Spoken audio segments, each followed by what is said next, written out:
Chapter 1.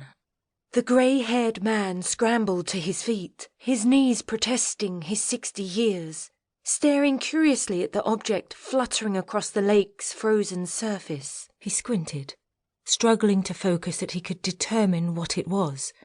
But the breeze tugged it in the other direction, sending it skittering away across the ice as he tried to comprehend what he was seeing.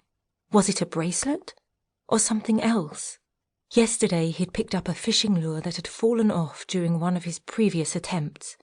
Finding the lure had encouraged him to continue to brave the cold a little longer. Today was not going well. He'd been having a bad streak and he had a feeling it was about to get worse.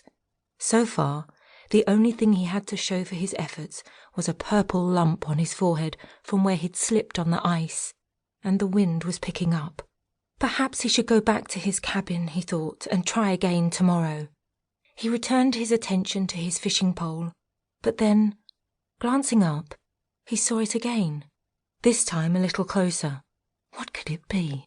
He whispered to himself. It was small, and every time the wind blew, it would move a couple of feet. Treading carefully over the ice, he made his way closer. When he bent to pick it up, he saw it was a glimmering sequined hair tie.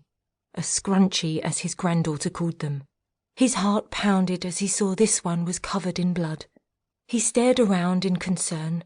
This object must have come from somewhere, but where?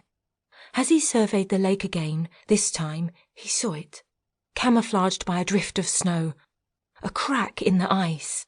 No, not a crack. This dark shape looked like something different. Was it a rock? He forced his legs to move, stumbling closer. As he neared it, he started to fear the worst. This didn't look like a rock. He gasped as he realized what he was seeing, trapped in a solidifying layer of ice.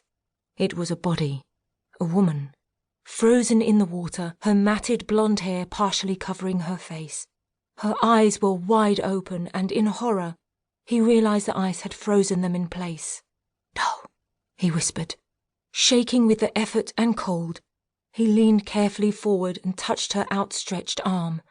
Her body was stiff and unresponsive. He reached into his pocket, groping for his phone to call 911. But he fumbled, and his phone slipped out of his trembling hands and smashed down onto the ice, its screen cracking. The man stood there utterly alone with her, feeling as helpless as he had ever been.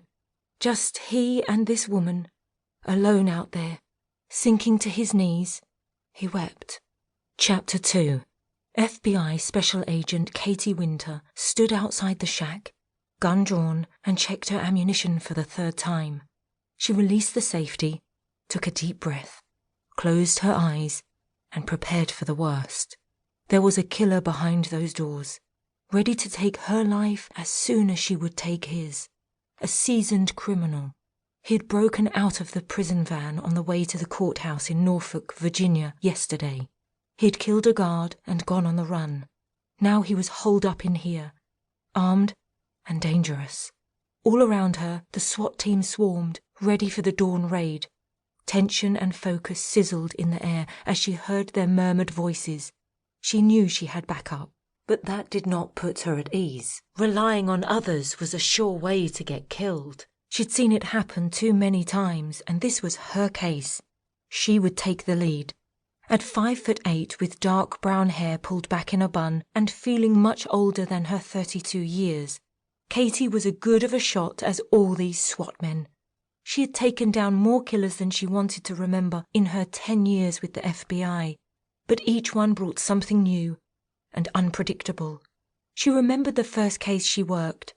It was a routine affair, a simple bank robbery that went terribly wrong. She was the only one of her team to make it out alive. She closed her eyes and tried to shake the image from her mind, but her thoughts became jumbled. She felt nauseous, and the sounds around her mingled with the memories of gunshots and screams. Breathing deeply, she suppressed the memories, forcing herself to stay focused. She readied herself. 3, 2, 1, go, she yelled. She kicked the door open with a mighty bang. It flew off the hinges, crashing to the side onto the dirt floor. Holding her breath, she ran inside, gun at the ready as she led the way.